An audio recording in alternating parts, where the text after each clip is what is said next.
जय श्री कृष्ण। नमस्कार। मीमांसा ऑनलाइन एकेडमी में एक बार पुनः आप सभी का हार्दिक स्वागत है। दोस्तों, जयशंकर प्रसाद के बारे में चर्चा करते हैं, उनकी काव्य कृतियाँ और उनका जो प्रकाशन वर्ष है इसके बारे में। कथा वस्तु का वीडियो हम अलग से लेकर आ रहे हैं, विषय वस्तु क्या है उनमें वो अलग से लेकर आ रहे हैं हम। यहाँ पर केवल कृतियों के नाम और उसका प्रकाशन वर्ष की चर्चा होगी। दोस्तों, प्रसाद जी का जन्म, जयशंकर प्रसाद जी का जन्म 15 नवंबर 1889 माघ शुक्ल दशमी संवत 1946 ईस्वी को हुआ था। बनारस में हुआ था। सुंगनी साहू परिवार में इनका जन्म हुआ। प्रसाद जी की मृत्यु 15 नवंबर 1937 को हुई। प्रसाद जी के गुरु का नाम था मोहिनी नाथ और इनकी माता का नाम था मुन्नी देवी और पिता का नाम था देवीलाल।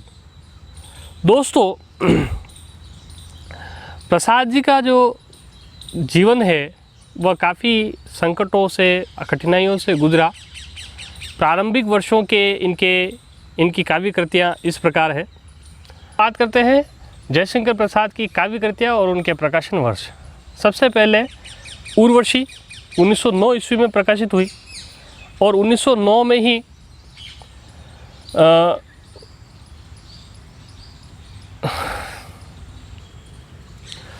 दोस्तों अब हम बात करते हैं जयशंकर प्रसाद की कृतियाँ और उनके प्रकाशन वर्ष।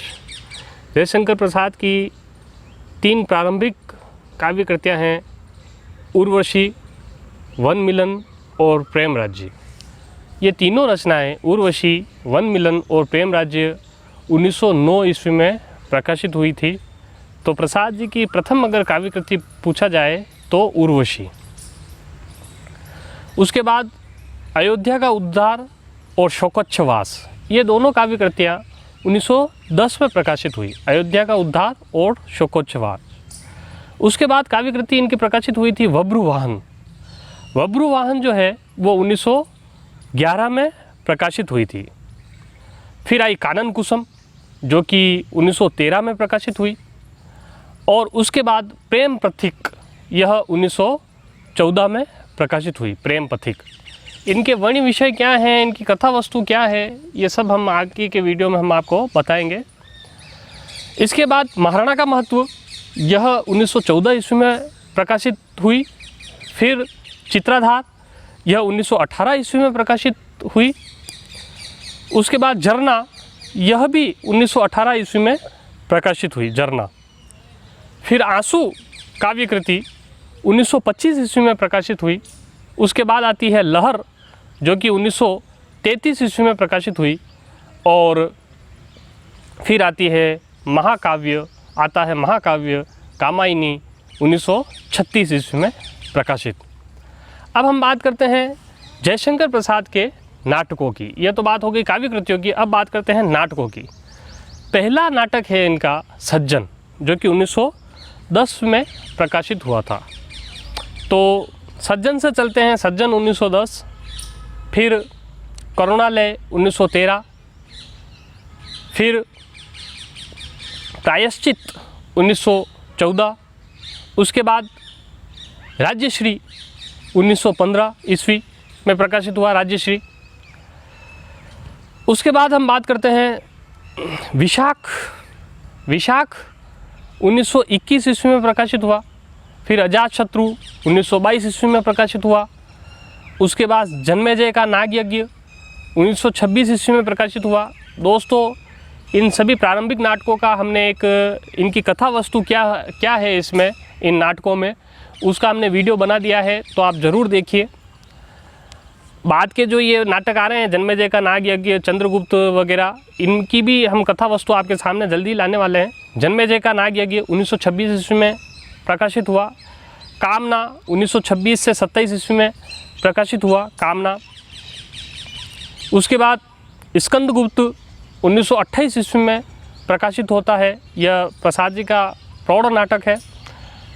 और 1929 में एक गुट नाटक वैसे इसमें एक अंक ही है, एकांकी कहना समीचीन होगा, हिंदी की पहली एकांकी भी इसको माना है कई विद्वानों ने।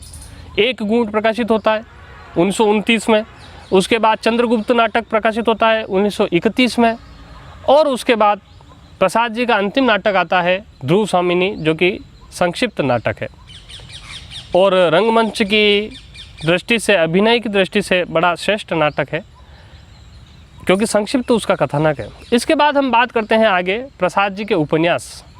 प्रसाद जी को उपन्यास लेखन में ज़्यादा सफलता हाथ नहीं लगी। कुछ उपन्यास इन्होंने लिखे हैं, 3 उपन्यास, कंकाल, तितली और इरावती। कंकाल का प्रकाशन 1929 ईस्वी में प्रकाशित हुआ। उसके बाद आता है तितली उपन्यास, यह 1931 ईस्वी में प्रकाशित हुआ। और उसके बाद आता है इरावती। इरावती जो है यह इनका अधूरा उपन्यास है, अपूर्ण रह गया था। काव्य कला और अन्य निबंध, इसके नाम से इन्होंने समीक्षात्मक निबंध भी लिखे। यह 1938 में प्रकाशित हुआ था। अब बात करते हैं प्रसाद जी की कहानियाँ। प्रसाद जी के कहानी संग्रह कौन कौन से हैं? प्रसाद जी के कहानी संग्रह बहुत प्रसिद्ध हुए और इंदु पत्रिका में छपते थे। प्रसाद जी के 5 कहानी संग्रह बहुत प्रसिद्ध हुए। पहला है दोस्तों छाया। छाया कहानी संग्रह जो है वह 1912 ईस्वी में प्रकाशित हुआ। उसके बाद आता है प्रतिध्वनि कहानी संग्रह। प्रतिध्वनि कहानी संग्रह 1926 ईस्वी में प्रकाशित हुआ। इसके बाद आकाशदीप। आकाशदीप कहानी संग्रह जो है वह 1929 ईस्वी में प्रकाशित हुआ। इसके बाद आता है आंधी। आंधी कहानी संग्रह प्रसाद जी का 1931 ईस्वी में प्रकाशित हुआ। और प्रसाद जी का अंतिम कहानी संग्रह है इंद्रजाल, जो कि 1936 ईस्वी में प्रकाशित होता है। तो ये है प्रसाद जी की कृति यात्रा, इनकी रचना यात्रा। अब इनके वर्ण विषय हम एक एक करके आपके सामने लाएंगे। जय श्री कृष्ण, नमस्कार।